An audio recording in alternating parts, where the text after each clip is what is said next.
झारखंड सरकार आपके घर डिजी साथ लेकर आई है। अब पढ़ाई नहीं रुकेगी।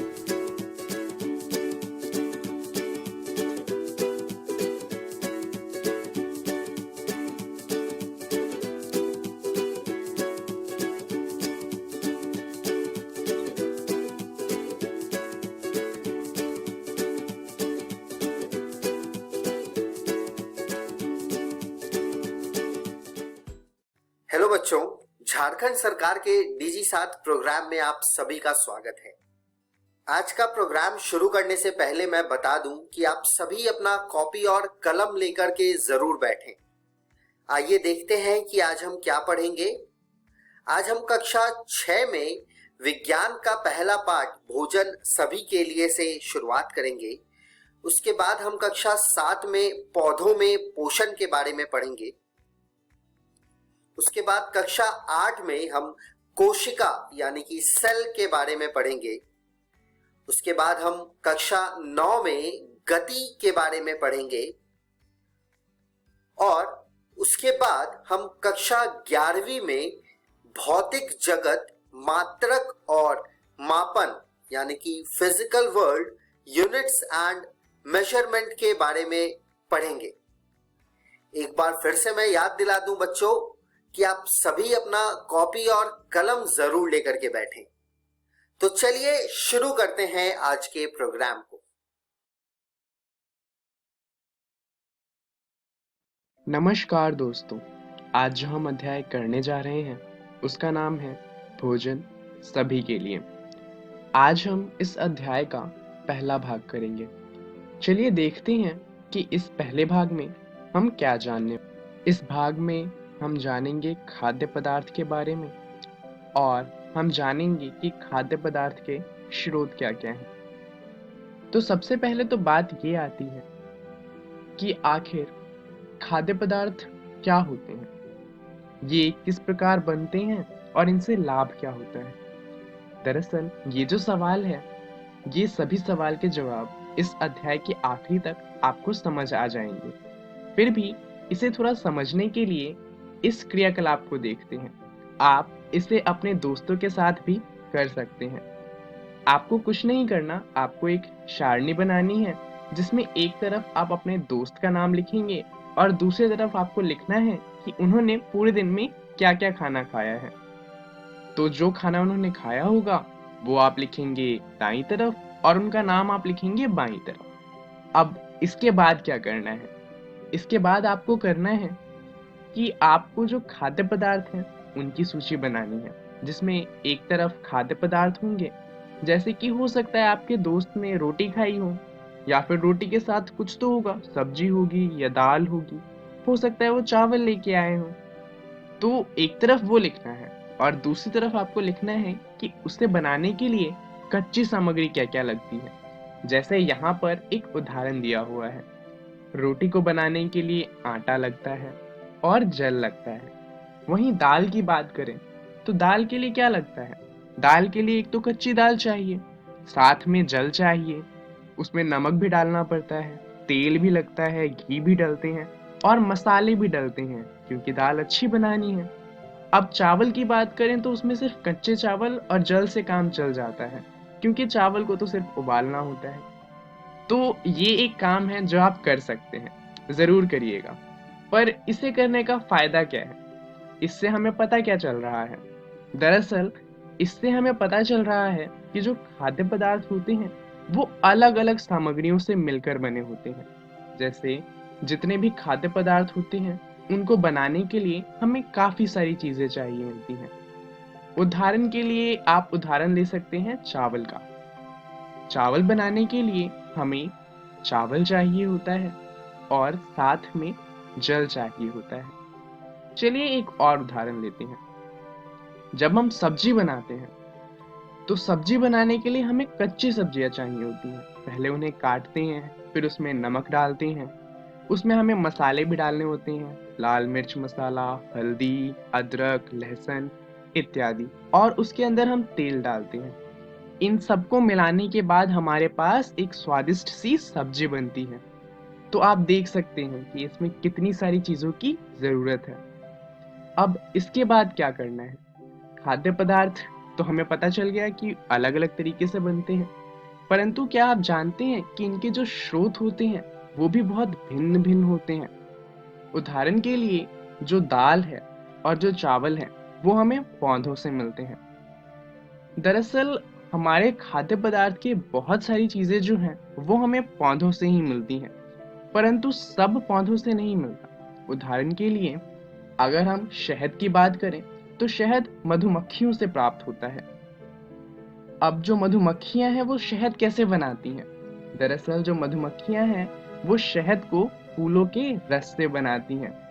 वो फूलों का रस लेकर आती हैं और उनका छत्ते में भंडारण करती हैं और उससे हमें मिलता है स्वादिष्ट मीठा शहद।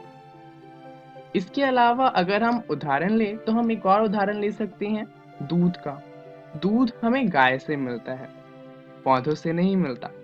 वहीं अंडे की बात करें तो अंडे हमें मुर्गियों से मिलते हैं। उसके अलावा अगर हम मांस की बात करें तो मांस हमें हो सकता है बकरी से मिले, या फिर हम मुर्गों से भी मांस ले सकते हैं, या कुछ लोग तो खरगोश को भी खाते हैं। तो इससे हमें पता चला कि जितने भी खाद्य पदार्थ होते हैं उनके स्रोत भिन्न भिन्न होते हैं। परंतु क्या आप जानते हैं जंतुओं के भोजन भी विभिन्न प्रकार के होते हैं? अब इसका क्या मतलब है? दरअसल खाद्य पदार्थ तो अलग अलग होते हैं, परंतु जितने भी जीव जंतु हैं वो एक ही तरीके के खाद्य पदार्थ नहीं खाते। उदाहरण के लिए हम हिरन की बात करें तो वो घास खाती है। वहीं अगर हम शेर की बात करें तो शेर घास नहीं खाता, वो खरगोश को खाता है या ऐसे ही किसी छोटे जीव जंतु को खाता है। अब कुछ ऐसे जीव जंतु भी होते हैं जो घास भी खाते हैं और खरगोश भी खाते हैं। इसका मतलब कि वो पौधों को भी खाते हैं और वहीं मांस मछली को भी खाते हैं। उदाहरण के लिए एक कुत्ता, ये घर में जो खाना बनता है उन्हें भी खाता है, वहीं पर जो चिकन होता है यानी कि मांस, ये उसे भी खाता है। तो ये था हमारा पहला भाग। चलिए जान लेते हैं इस भाग में हमने क्या जाना। इस भाग में हमने जाना खाद्य पदार्थ क्या होते हैं, जहां पर हमने जाना कि खाद्य पदार्थ भिन्न भिन्न चीजों से मिलकर बनते हैं। उसके बाद हमने जाना खाद्य पदार्थ के स्रोत क्या होते हैं, जहां पर हमने जाना कि खाद्य पदार्थ हमें पौधों से मिलते हैं, जानवरों से मिलते हैं, मधुमक्खी से भी मिलते हैं इत्यादि। चलिए जान लेते हैं कि अगली वीडियो में हम क्या जानेंगे। अगली वीडियो में हम बात करेंगे जंतु के बारे में कि आखिर जंतु क्या खाते हैं, और उसके साथ ही हम बात करेंगे भोजन के रूप में पौधों के भाग के बारे में। धन्यवाद।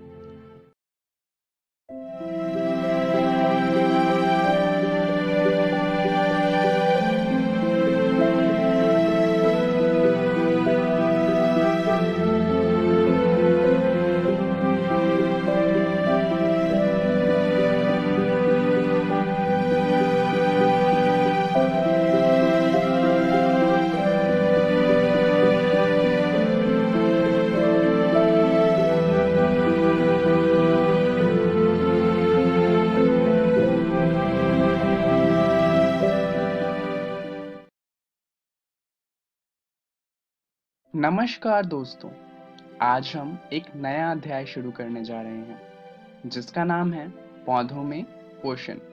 तो चलिए जानते हैं इस अध्याय के इस पहले भाग में हम क्या जानने वाले हैं। इस वीडियो में हम बात करेंगे प्रकाश संश्लेषण के ऊपर। अब क्योंकि यह अध्याय पौधों से जुड़ा हुआ है, चलिए जान लेते हैं कुछ बातें पौधों के बारे में। दरअसल इतना तो आप जानते ही हैं कि हम जितना भी खाना खाते हैं वो सब पौधों से ही आता है, जैसे कि गाजर हो गया, टमाटर हो गए, पत्ता गोभी, बंद गोभी, ये सब पौधों से ही मिलते हैं। अब आप कहेंगे हम दूध पीते हैं और दूध तो गाय से मिलता है, ये तो पौधे से नहीं मिलता। पर यहाँ पर एक बात ध्यान दीजिए कि दूध तो गाय देती है, परंतु गाय क्या खाती है? गाय भी तो घास ही खाती है। तो किसी ना किसी तरीके से हमें जो खाना है वो पौधों से ही मिल रहा है। दूध ही नहीं, अगर हम बात करें अंडे की या फिर मांस की, तो ये सब हमें किसी ना किसी तरीके से पौधों से ही मिलता है। क्योंकि हम जिन पौधों को खाते हैं वो तो पौधों से आते ही हैं, परंतु हम जिन जानवरों को खाते हैं वो भी पौधों को खाकर ही बड़े होते हैं। तो जो हमारा खाना है वो पूरी तरीके से पौधों पर निर्भर करता है। तो अब पौधे अपना खाना कैसे बनाते हैं ये जानना जरूरी हो जाता है। तो चलिए जानते हैं कि आखिर पौधों में पोषण होता किस तरीके से है। हम इतना तो जानते हैं कि पौधे अपना भोजन स्वयं बनाते हैं। वो सूर्य की मदद से अपना खाना खुद बनाने में सक्षम होते हैं। दरअसल पौधों में मौजूद जो क्लोरोफिल होता है वो भोजन बनाने में उनकी सहायता करता है।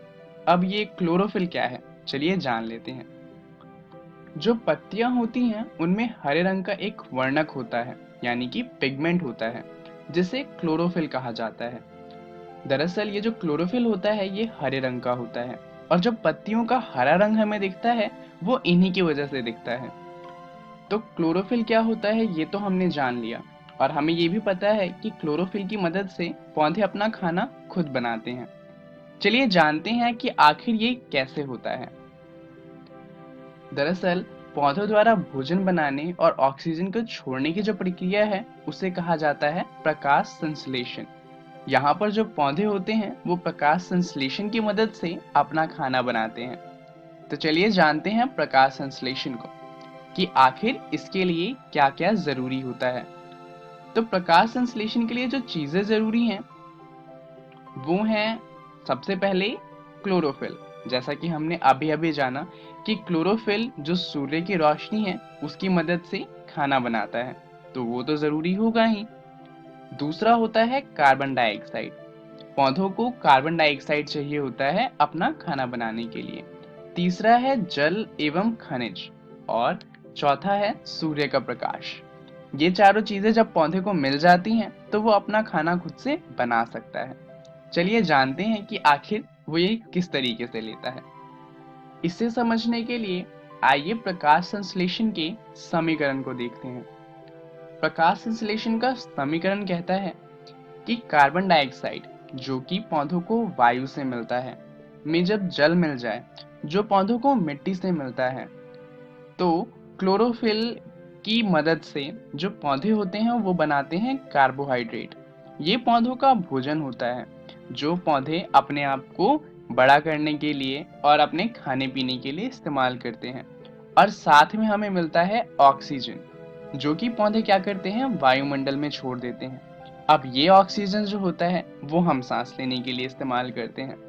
तो ये है समीकरण। यहाँ पर जो ये समीकरण है वो होने के लिए सूर्य की जरूरत होती है। अगर सूर्य नहीं होगा तो ये प्रक्रिया नहीं हो सकती। इस प्रक्रिया को अपनी कॉपी में लिख लीजिए, ये बहुत ही जरूरी है। अब जरा यहाँ पर एक चीज देखिए, जो जल है वो तो मिट्टी से मिल जाएगा, परंतु कार्बन डाइऑक्साइड की बात करें तो यहाँ पर ये क्वेश्चन आता है कि क्या पौधे सांस ले सकते हैं? आखिर उन्हें कार्बन डाइऑक्साइड मिलता कैसे है? चलिए जानते हैं। दरअसल पौधों को जो कार्बन डाइऑक्साइड है वो रंध्र की मदद से मिलता है, जिसे हम इंग्लिश में स्टोमेटा कहते हैं। ये पत्तों के दोनों भाग पे पाया जाता है, मतलब पत्तों के आगे भी होता है और पत्तों के पीछे भी होता है। इसकी मदद से जो पौधे होते हैं वो हवा से कार्बन डाइऑक्साइड को अपने अंदर ले सकते हैं। इसके अंदर एक रंध्र छिद्र होता है जिसकी मदद से जो हवा है वो अंदर जाती है, और जो रंध्र छिद्र है उसको कवर करता है द्वार कोशिकाएं, जो कि खुलती हैं और बंद होती हैं। जब खुली होती हैं तो हवा अंदर जा सकती है और अंदर से बाहर भी आ सकती है, परंतु जब द्वार कोशिकाएं बंद होती है तो हवा ना तो अंदर जा सकती है ना ही बाहर आ सकती है। अब आप शायद सोच रहे होंगे कि प्रकाश संश्लेषण इतना महत्वपूर्ण है क्यों, आखिर हम इतना क्यों पढ़ रहे हैं इसके बारे में।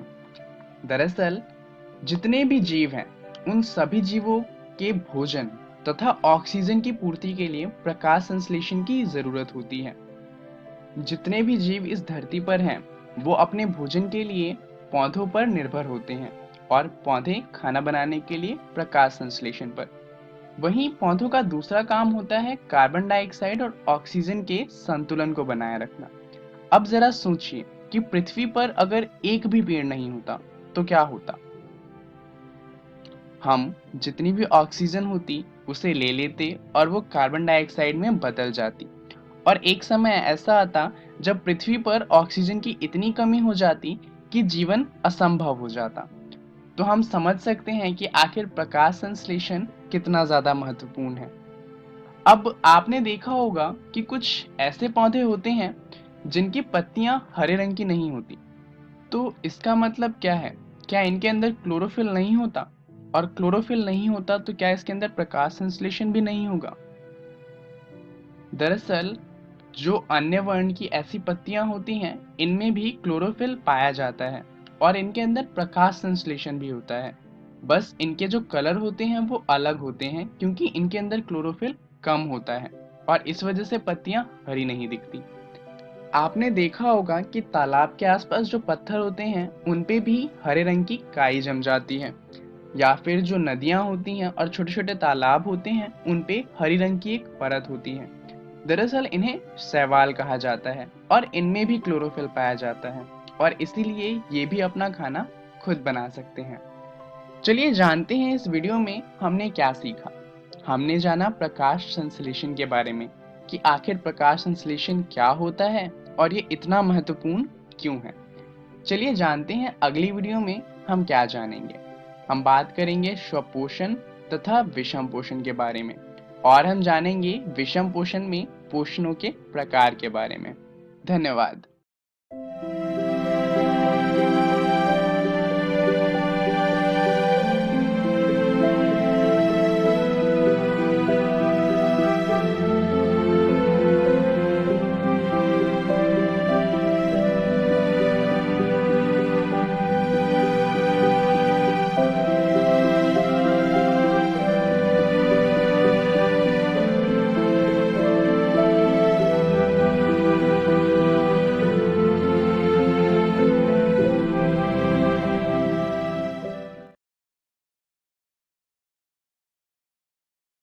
नमस्कार दोस्तों, आज हम एक नया अध्याय शुरू करने जा रहे हैं जिसका नाम है कोशिका। चलिए जानते हैं इस अध्याय में हम क्या जानने वाले हैं। सबसे पहले हम बात करेंगे कोशिका के खोज के बारे में और उसके बाद हम जानेंगे कोशिका की संरचना के बारे में। तो चलिए शुरुआत करते हैं, पर सबसे पहले बात कर लेते हैं कि आखिर कोशिका है क्या। तो सबसे पहले इस घर को देखिए। ये घर किन चीजों से बना है? इसकी सबसे जरूरी चीज क्या है? सोचिए जरा। दरअसल देखा जाए तो ये घर है वो एक एक ईंट को जगह पर रखने के बाद बना है। तो हम ये कह सकते हैं कि ये जो एक ईंट है, ऐसी ही बहुत सारी ईंटों को मिलाने से हमारा घर बना है। तो जो शेल है यानी कि जो कोशिका है, उसमें भी कुछ इस तरीके का काम होता है। जो हमारा शरीर है वो छोटे छोटे बहुत सारे सेलों से मिलकर बना है। हमारा शरीर ही नहीं बल्कि जितने भी जीव जंतु हैं उन सभी का शरीर इन छोटे छोटे सेल से यानी कि छोटी छोटी कोशिकाओं से मिलकर बना हुआ है। इसके बारे में सबसे पहले पता लगाया था सर रॉबर्ट हुक ने। इन्होंने कोशिका की खोज करी थी 1665 में। इन्होंने क्या किया था कि इन्होंने जो मधुमक्खी के छत्ते होते हैं उन्हें देखा था और फिर इन्होंने पाया था कि जो कॉर्क होती है जो बोतलों पे लगाई जाती है उसके अंदर भी कुछ ऐसा ही पैटर्न दिख रहा था। तो उन्होंने यहाँ पर अज्यूम किया यानी कि सोचा कि ऐसा कुछ हो सकता है और फिर उन्होंने ये बताया कि कोशिका कुछ इस तरीके की होती होगी और इनमें ये चीजें होती होंगी। उसके बाद एक और साइंटिस्ट थे जिनका नाम था एंटोन वॉन लीeuwenhoek। इन्होंने क्या किया कि इन्होंने 1674 में शैवाल और प्रोटोजोआ में पहली बार जीवित कोशिकाओं को देखा था। इन्होंने इसके लिए माइक्रोस्कोप का इस्तेमाल किया था, क्योंकि ये जो जीव होते हैं ये बहुत ज़्यादा छोटे होते हैं, इन्हें आंखों से नहीं देखा जा सकता। तो 1674 में इन्होंने पहली बार जीवित कोशिकाओं को देखा था। तो चलिए अब बात करते हैं कोशिकाओं के बारे में। दरअसल जो कोशिकाएं हैं वो हमारे रचनात्मक तथा क्रियात्मक इकाई को दर्शाती है। दरअसल हमारा पूरा शरीर छोटी छोटी बहुत सारी कोशिकाओं से मिलकर बना है तो जाहिर सी बात है कि हमारी क्रियात्मक और रचनात्मक इकाई एक कोशिका ही होगी। कोशिकाएं स्वतः जनन का समर्थ भी रखती हैं। इसका मतलब वो अपने आप को एक से ज्यादा बना सकती हैं। जैसा कि आप यहाँ पर देख सकते हैं, एक कोशिका से एक से ज्यादा कोशिकाएं बन सकती हैं, यानी कि उनमें प्रजनन हो सकता है। अतः कोशिका जीवन की मूलभूत इकाई है। क्या हम ऐसा कह सकते हैं? जी हाँ, क्योंकि जो हमारे कोशिका हैं वही तो मिलकर हमें बनाती हैं। कोशिका जीवित रहेगी तो हम जीवित रहेंगे, और इसीलिए हम ऐसा कह सकते हैं कि जो कोशिका है वो जीवन की मूलभूत इकाई है। अगर कोशिका ना हो तो जीवन नहीं हो सकता। तो चलिए अब बात करते हैं कोशिकाओं के आकार के बारे में। क्या सभी कोशिकाओं का आकार समान होता है? हम ये तो जानते हैं कि कोशिकाएं बहुत छोटी होती हैं, परंतु क्या सब एक समान के आकार की होती हैं? चलिए कुछ उदाहरण लेते हैं। अगर हम बात करें माइकोप्लाज्म की, तो माइकोप्लाज्म का साइज यानी कि जो आकार होता है वो होता है 0.1 माइक्रोमीटर, यानी कि 0.1 गुने में 10 की पावर -6। तो आप सोच सकते हैं ये कितना ज्यादा छोटा होगा। वहीं पर अगर हम अंडों की बात करें तो शुतुरमुर्ग के अंडे का जो साइज होता है यानी कि जो आकार होता है वो होता है 170 मिलीमीटर गुने में 130 मिलीमीटर, जो कि काफी बड़ा है, यानी कि हम इसे आंखों से देख सकते हैं। वहीं माइक्रोप्लाज्म तो आंखों से दिखता भी नहीं। वहीं एक और एग्जाम्पल लेते हैं न्यूरॉन का, यानी कि तांत्रिक कोशिका का। तो हमारे शरीर में जो सबसे बड़ा न्यूरॉन होता है वो लगभग 1 मीटर लंबा होता है, जो हमारे पूरे पैर में होता है। तो आप देख सकते हैं कि कोशिका कहाँ 0.1 माइक्रोमीटर की है तो वहीं 1 मीटर की भी है। तो यानी कि कोशिकाओं का आकार बदलता रहता है। कोशिकाओं की अनेक आकृति भी होती है, जैसे कि यहाँ पर आप देख सकते हैं, कुछ कोशिका गोल है, कुछ लंबी है, कुछ स्प्रिंग की तरह है, कुछ कौमे जैसी दिखती है। वहीं पे कुछ कोशिकाएं तो ऐसी होती हैं जिनका कोई आकार ही नहीं होता, जैसे कि अमीबा। अमीबा एक कोशिकीय जीव है जिसका कोई आकार नहीं होता, यह अपने आकार को बदल सकता है। अब अमीबा एक कोशिकीय जीव है, इससे हमें एक और बात पता चली कि दो तरीके की कोशिकाएं होती हैं। एक तो होती है जिसमें सिर्फ एक कोशिका हो, और एक ऐसी होती है जिसमें बहुत सारी कोशिका हो। तो एक कोशिकीय जीव का उदाहरण हो गया अमीबा, क्योंकि इसके अंदर एक ही कोशिका होती है। वहीं बहुकोशिकीय जीव का उदाहरण हो गया हम, हमारे अंदर बहुत सारी कोशिकाएं होती हैं। वहीं पेड़ पौधे, उनके अंदर भी बहुत सारी कोशिकाएं होती हैं। तितली हो गए, चिड़िया हो गई, या फिर कुत्ते हो गए, इन सभी के अंदर बहुत ज्यादा कोशिकाएं होती हैं। तो ये सभी उदाहरण है बहुकोशिकीय जीव का। अब आप जरूर सोच रहे होंगे कि आखिर एक छोटी सी कोशिका से हम जैसे जीव बन कैसे जाते हैं। तो ये कुछ इस तरीके से होता है, जो एक समान काम करने वाली कोशिकाएं होती हैं वो एक साथ मिलकर उत्तक बनाती हैं। फिर बहुत सारे एक जैसे उत्तक मिलके एक अंग को बनाते हैं, जैसे कि एक ही तरह के बहुत सारे उत्तक मिलके हमारे फेफड़ों को बनाते हैं। वहीं दूसरी तरह के उत्तक मिलके हमारे दिल को बनाते हैं। वहीं ऐसे ही अलग तरह के उत्तक मिलके हमारे अमाशय को बनाते हैं। इनको कहा जाता है अंग। फिर बहुत सारे अंग मिलकर बनाते हैं अंग प्रणाली, और अंग प्रणाली से ही हम बनते हैं। तो कुछ इस तरीके से एक सिंगल कोशिका मतलब एक अकेली कोशिका से हम जैसे बहुकोशिकीय जीव बनते हैं। तो चलिए जानते हैं इस वीडियो में हमने क्या सीखा। इस वीडियो में हमने बात करी कोशिका के खोज के बारे में, जहां पर हमने जाना कि सर रॉबर्ट हुक ने 1665 में कोशिका को खोजा था। वहीं उसके बाद हमने बात करी कोशिका के संरचना के बारे में। चलिए जान लेते हैं अगली वीडियो में हम क्या जानेंगे। अगली वीडियो में हम बात करेंगे कोशिका के घटक के बारे में, और उसके बाद हम जानेंगे जंतु तथा पौधे कोशिका में अंतर क्या होता है।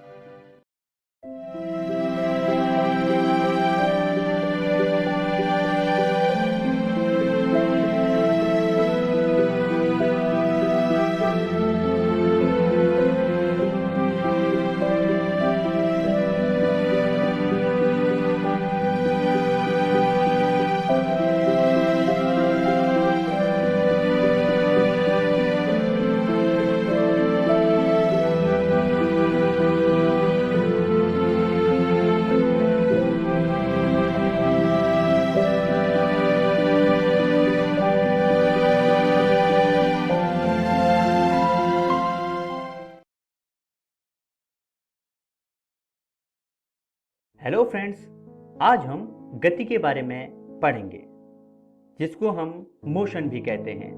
आप सभी गति के बारे में तो जानते ही होंगे। कहीं भी कोई काम हो रहा हो तो उसमें गति जरूर होती है। इसी चीज को हम विस्तार में जानेंगे और इस वीडियो में हम 3 चीजों की चर्चा करेंगे। तो आइए देखते हैं कि हम किन किन 3 चीजों पे चर्चा करने वाले हैं। सबसे पहले हम जानेंगे कि मोशन यानी कि गति होती क्या है। फिर हम जानेंगे मोशन इन स्ट्रेट लाइन यानी सीधी रेखा में गति। और अंत में हम डिस्टेंस एंड डिस्प्लेसमेंट यानी कि दूरी और विस्थापन के बारे में जानेंगे। तो चलिए शुरू करते हैं और जानते हैं गति के बारे में। अब ये मोशन क्या होता है? सीधे शब्दों में जाने तो अगर कोई ऑब्जेक्ट यानी कि कोई वस्तु मूव कर रहा है तो वो मोशन में है, और अगर वो एक जगह पर रुका हुआ है तो उसको हम कहेंगे कि वो रेस्ट पर है। अब आपके आसपास की वस्तुओं को देखिए और सोचिए कि वे रेस्ट में हैं या फिर मोशन में। देखिए, जैसे कि ये बच्चा स्कूल जा रहा है तो ये बच्चा मोशन में है। बच्चों, आपने कई बार पेड़ से पत्तों को गिरते हुए देखा होगा, वो भी मोशन ही कहलाएगा।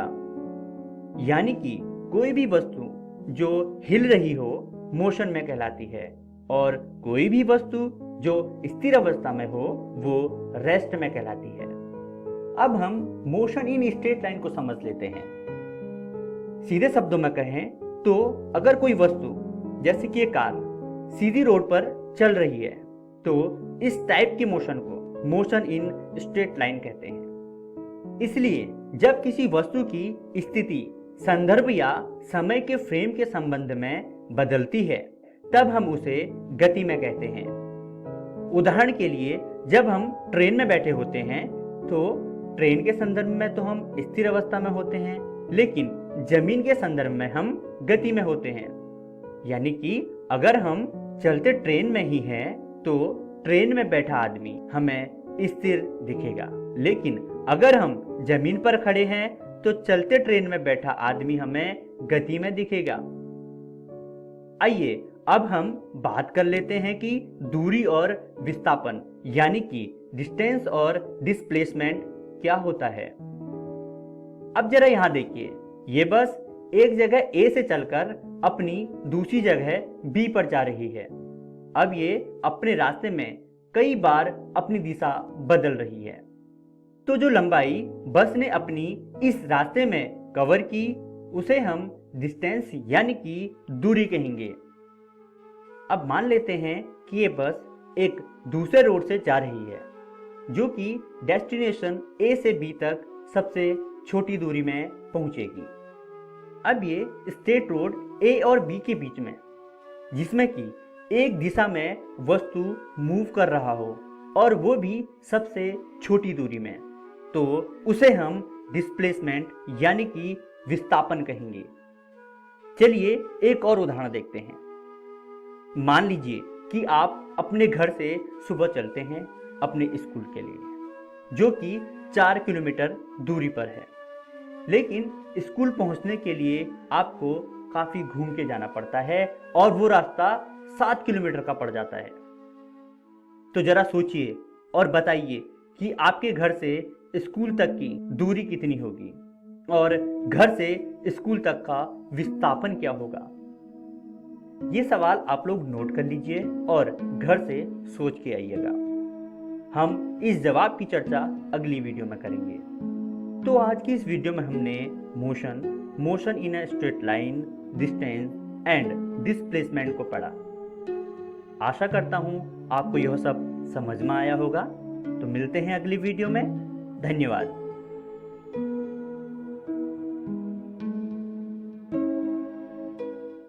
नमस्कार दोस्तों, आज हम एक नया अध्याय शुरू करने जा रहे हैं जिसका नाम है गति। अब ये एक बहुत ही ज्यादा महत्वपूर्ण चैप्टर है, सिर्फ इसलिए नहीं क्योंकि इसमें से बहुत ही ज्यादा नंबर के प्रश्न पूछे जाते हैं, परंतु इसलिए भी क्योंकि हम जानते हैं, हमने इससे पहले भी फिजिक्स पढ़ा है। हमने फोर्स और काफी सारी चीजों के बारे में जाना है, परंतु फिजिक्स का जो एक्चुअल में बेस बनता है वो 9th क्लास के इसी अध्याय से बनता है।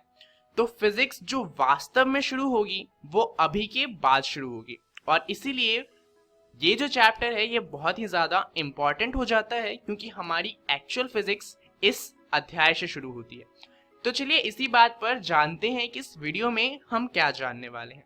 तो इस वीडियो में हम बहुत ही मामूली चीजों को जानेंगे और धीरे धीरे वीडियो का लेवल बढ़ता जाएगा। तो आप सभी वीडियो को ध्यान से देखिएगा। इस वीडियो में हम जानेंगे गति के बारे में, और उसके बाद हम जानेंगे सरल रेखीय गति के बारे में, और उसके बाद हम जानेंगे वस्तु की स्थिति के बारे में। तो चलिए सबसे पहले शुरुआत करते हैं एक सवाल से। सवाल है कि गति आखिर होती क्या है। नॉर्मल सी बात है, हमारे अध्याय का नाम गति है, तो सबसे पहले ये सवाल पूछना ज्यादा सही रहता है। तो इसका उत्तर बहुत ही आसान सा है। अगर कोई वस्तु चल रही है तो वो गति में है, और अगर नहीं चल रही है तो वो स्थिर है। उदाहरण के लिए अभी आप एक रूम में बैठकर इस वीडियो को देख रहे हैं, तो आप कहीं मूव नहीं कर रहे, यानी कि आप कहीं चलकर नहीं जा रहे, आप एक जगह पर रुके हुए हैं। इसका मतलब आप स्थिर हैं। परंतु आप जब स्कूल आए होंगे तो रास्ते में आपको चलना पड़ा होगा, या हो सकता है आप बस लेके आए हों, या हो सकता है आप कार से आए हों, या बाइक से आए हों, या आप किसी भी ट्रांसपोर्ट से आए हों। परंतु जब आप स्कूल आ रहे थे तब आप चल रहे थे, आप कॉन्टिन्यूसली मूव कर रहे थे। तो इसका मतलब क्या है कि जब आप स्कूल आ रहे थे तब आप गति में थे। तो अब हमें गति क्या होती है वो तो समझ आ गया। कोई चीज जब चलेगी तो वो गति में होगी, और कोई चीज अगर नहीं चलेगी तो वो गति में नहीं होगी। अब दूसरा प्रश्न है कि आखिर हम गति के बारे में पढ़े क्यों, हमें गति का अध्ययन करना ही क्यों चाहिए।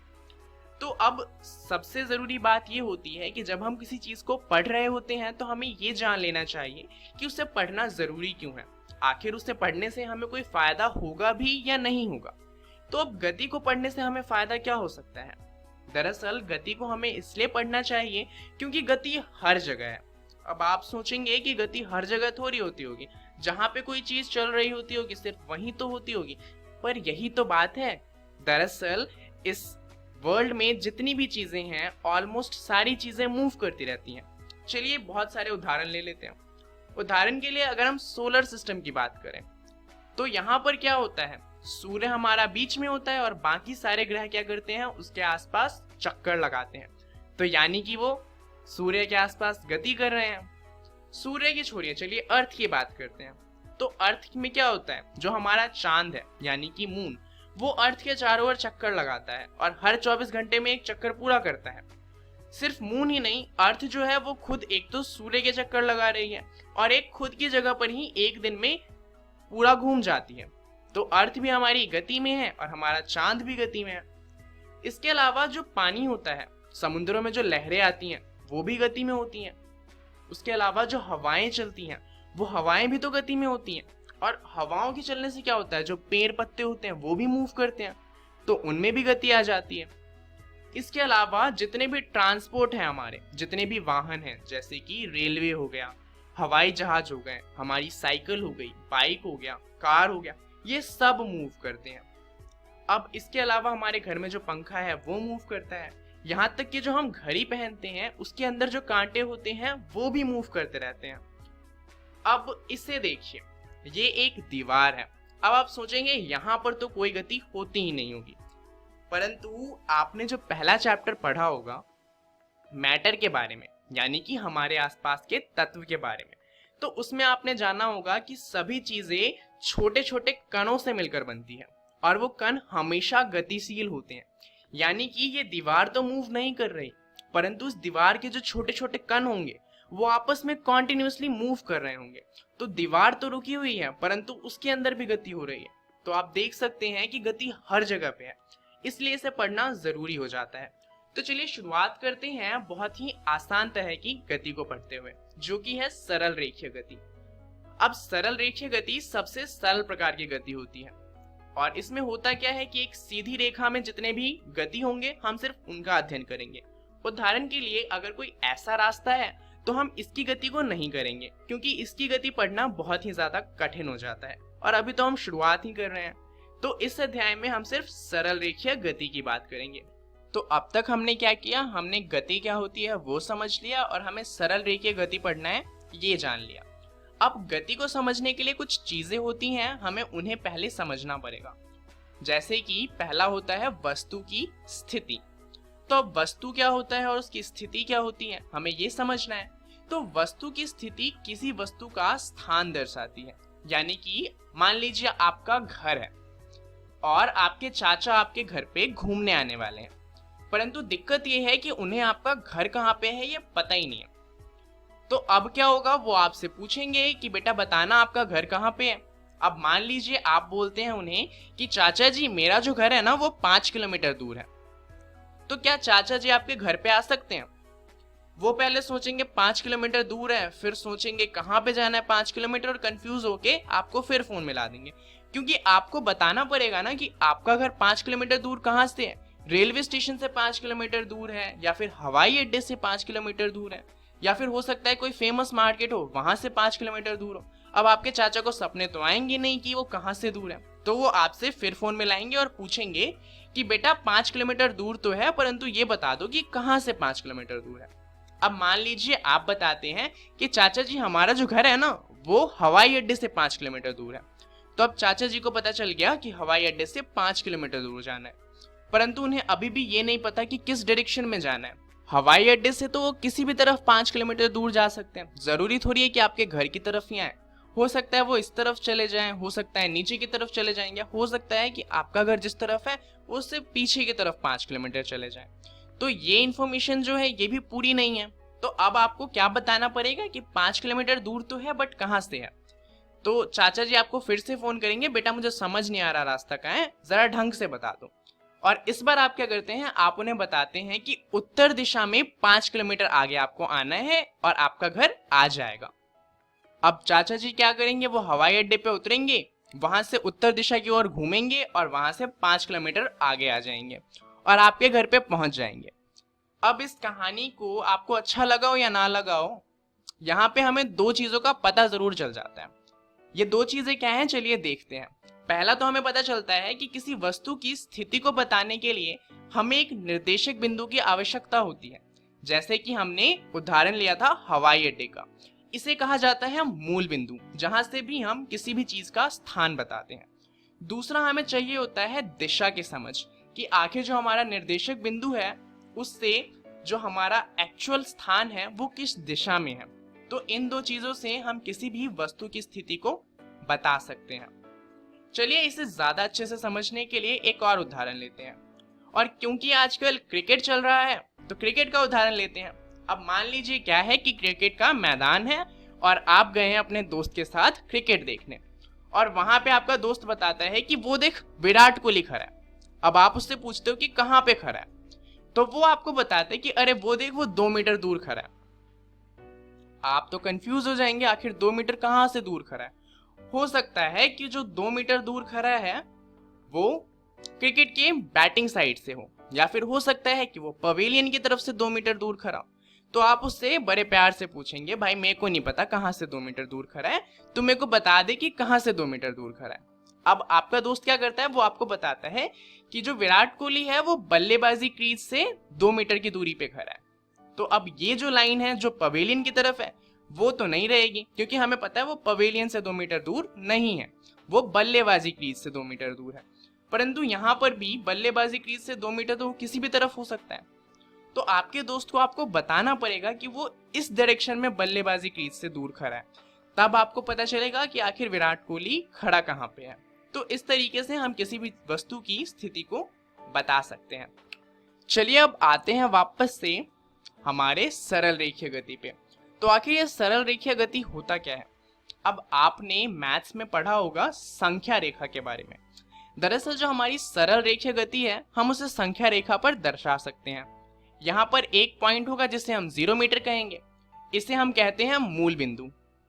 मूल बिंदु के दाईं तरफ सारी की सारी पॉजिटिव यानी कि धनात्मक वैल्यू होंगी, जैसे कि 1 meter, 2 meter, 3 meter, 4 meter, 5 metre.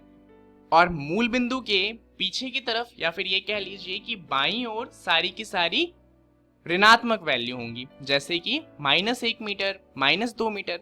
अब इसी का इस्तेमाल करके हम किसी भी चीज की स्थान के बारे में बता सकते हैं। ऐसा हम कैसे करेंगे वो हम जानेंगे अगले वीडियो में। तब तक जानते हैं इस वीडियो में हमने क्या क्या जान लिया। तो सबसे पहले हमने बात करी गति की, फिर हमने जाना सरल रेखीय गति को, और लास्ट में हमने जाना वस्तु की स्थिति के बारे में। अब इनके बारे में आपको क्या करना है, अपनी एनसीईआरटी की किताब में पढ़ना है, जिससे आपको ये सारी चीजें और अच्छे से समझ में आ जाए।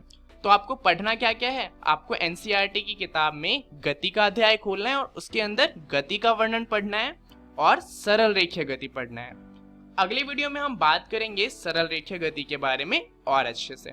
तो इसे भी आप पढ़कर आइएगा ताकि अगली वीडियो आपको अच्छे से समझ में आए। इस वीडियो के लिए इतना ही, धन्यवाद। Daily quiz. पहला प्रश्न, अगर कोई वस्तु चल रही है तो वह डैश में है।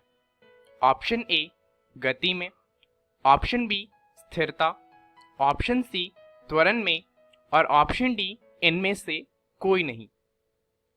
दूसरा प्रश्न, वस्तु की स्थिति के लिए किसका होना आवश्यक है। ऑप्शन ए दिशा, ऑप्शन बी निर्देश बिंदु, ऑप्शन सी गति, ऑप्शन डी ए और बी।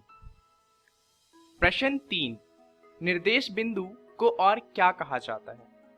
ऑप्शन ए मूल बिंदु, ऑप्शन बी शुरुआती बिंदु, ऑप्शन सी स्थिति बिंदु, ऑप्शन डी इनमें से कोई नहीं।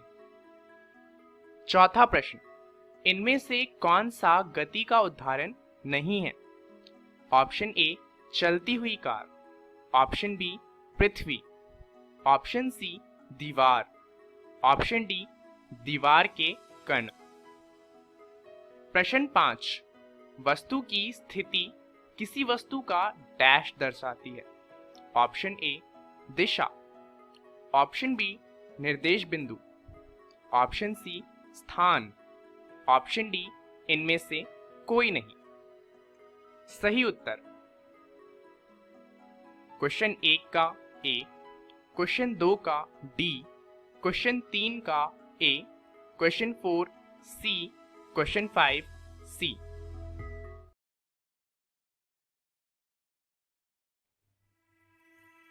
नमस्कार दोस्तों, आज हम पढ़ने जा रहे हैं कक्षा 11वीं के भौतिकी का अध्याय भौतिक जगत, मात्रक और मापन, भाग 1।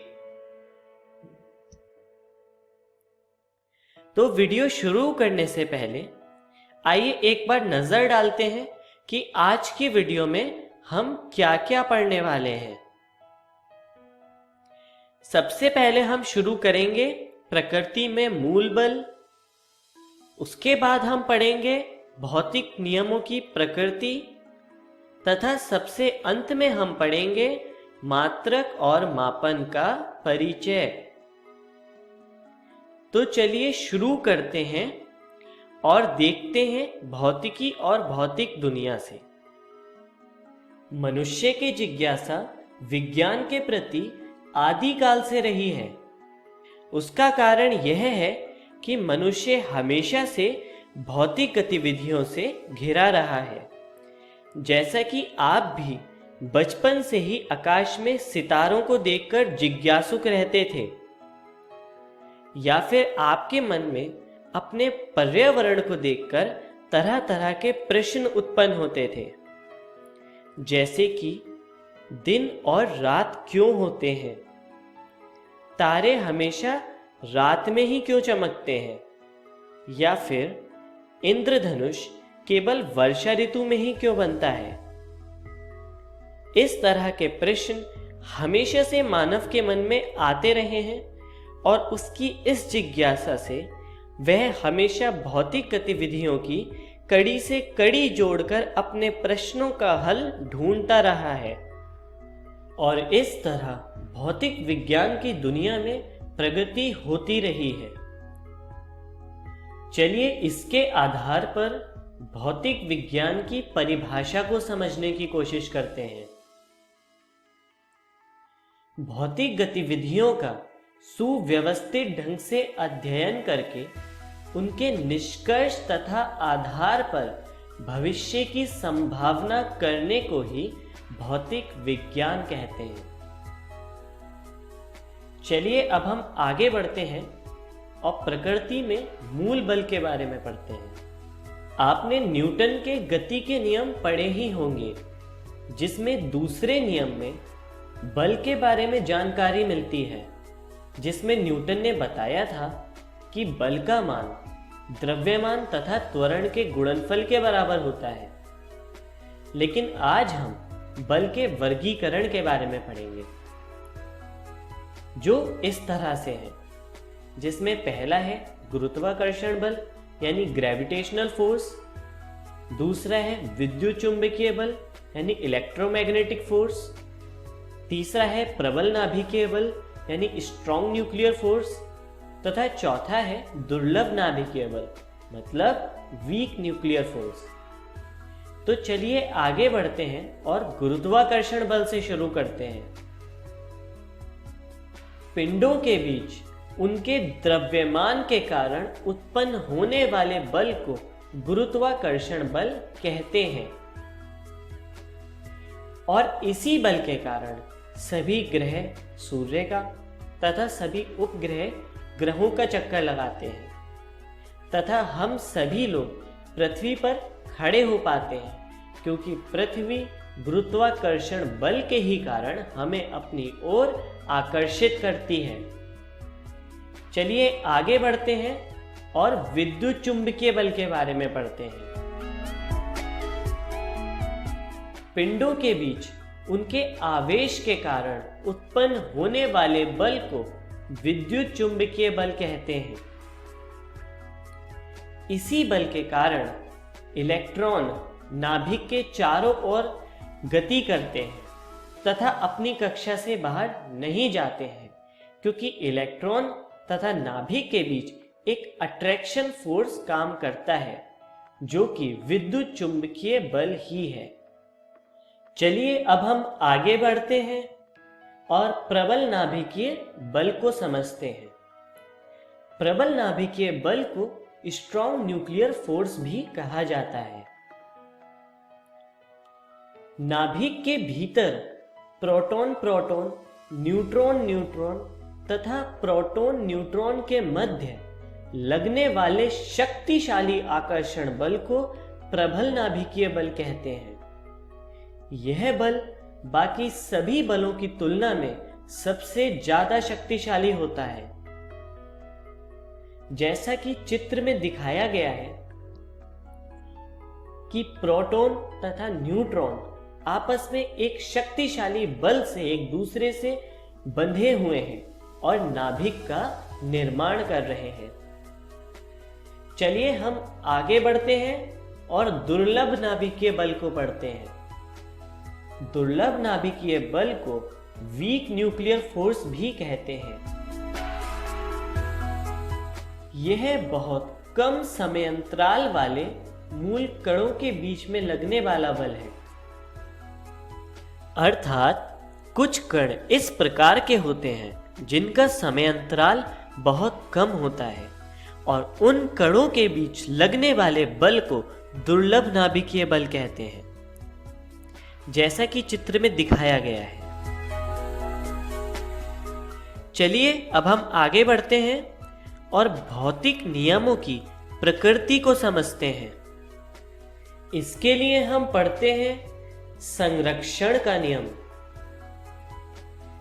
इस नियम के अनुसार भौतिक राशियों में से कुछ विशेष राशियां समय के बदलने के साथ संरक्षित रहती हैं, और वह राशियां संरक्षण के नियम का पालन करती हैं। चलिए अब हम आगे बढ़ते हैं और कुछ इसी तरह की राशियों के साथ संरक्षण के नियम पढ़ते हैं। चलिए हम शुरू करते हैं ऊर्जा संरक्षण के नियम से। इस नियम के अनुसार किसी बंद निकाय की कुल ऊर्जा हमेशा संरक्षित रहती है, अर्थात ऊर्जा को ना तो उत्पन्न किया जा सकता है और ना ही नष्ट किया जा सकता है। इसको सिर्फ एक निकाय से दूसरे निकाय में ट्रांसफर किया जा सकता है। चलिए इसको चित्र के माध्यम से समझते हैं। चित्र में सूर्य से ऊर्जा ट्रांसफर हो रही है सोलर सेल में, तथा सोलर सेल से ऊर्जा को संरक्षित किया जा रहा है बैटरी में, और बैटरी से ऊर्जा को उपयोग में लिया जा रहा है वैद्युत उपकरण में। इस तरह पूरे सिस्टम के अंदर ऊर्जा संरक्षित है। चलिए अब आगे बढ़ते हैं और रेखीय संवेग संरक्षण के नियम को पढ़ते हैं। इस नियम के अनुसार पिंडों के किसी बंद निकाय पर यदि कोई बाह्य बल नहीं लग रहा है तो उस निकाय का कुल संवेग संरक्षित रहता है। चलिए चित्र के माध्यम से समझते हैं। चित्र में यदि कोई पिंड सरल रेखा में गति कर रहा है, जैसा कि आप देख सकते हैं, तो वह तब तक इस प्रकार गति करता रहेगा जब तक उस पर कोई बाह्य बल कार्य नहीं करता है, और इस तरह इसका रेखीय संवेग संरक्षित रहेगा। चलिए आगे चलते हैं और कोणीय संवेग संरक्षण के नियम के बारे में पढ़ते हैं। इस नियम के अनुसार पिंडों के किसी बंद निकाय पर यदि कोई बाह्य बल आघूर्ण नहीं लग रहा है तो उस निकाय का कुल कोणीय संवेग संरक्षित रहता है। अर्थात जैसा कि आप चित्र में भी देख सकते हैं, यदि कोई व्यक्ति या वस्तु एक कोणीय गति में गतिमान है तो वह तब तक गति करते रहेंगे जब तक उन पर कोई बाह्य बल आघूर्ण नहीं लगता है, और इस तरह उनका कोणीय संवेग संरक्षित रहेगा। चलिए आगे बढ़ते हैं और आवेश संरक्षण के नियम पर नजर डालते हैं। इस नियम के अनुसार एक निश्चित आयतन में उपस्थित कुल आवेश का मान संरक्षित रहता है। अर्थात एक निश्चित आयतन में कुल परमाणुओं की संख्या नियत होती है तथा परमाणु के अंदर कुल आवेश की संख्या नियत होती है। इस प्रकार एक निश्चित आयतन के अंदर कुल आवेश संरक्षित रहता है। चलिए आगे बढ़ते हैं और मात्रक और मापन के परिचय पर नजर डालते हैं। किसी भौतिक राशि को मापने के लिए प्रयोग किए जाने वाली मापन की इकाई को मात्रक कहते हैं। यह दो प्रकार के होते हैं, जिसमें पहला है मूल मात्रक तथा दूसरा है व्युत्पन्न मात्रक। अब हम आगे बढ़ते हैं और देखते हैं कि आज की वीडियो में हमने क्या क्या सीखा। सबसे पहले हमने नजर डाली भौतिकी के परिचय पर। उसके बाद हमने पढ़ा प्रकृति में मूल बल तथा भौतिक नियमों की प्रकृति के बारे में, तथा सबसे अंत में हमने जाना मात्रक और मापन का परिचय। चलिए अब आगे बढ़ते हैं और देखते हैं कि अगली वीडियो में हम क्या क्या सीखने वाले हैं। तो अगली वीडियो में हम पढ़ेंगे मात्रकों की अंतरराष्ट्रीय प्रणाली और मूल मात्रकों का मापन। धन्यवाद।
आशा करता हूं कि आज के इस सत्र में आपको जो पढ़ाया गया हो वो आपको बहुत अच्छे से समझ आया होगा और पढ़ने में मजा भी बहुत आया होगा।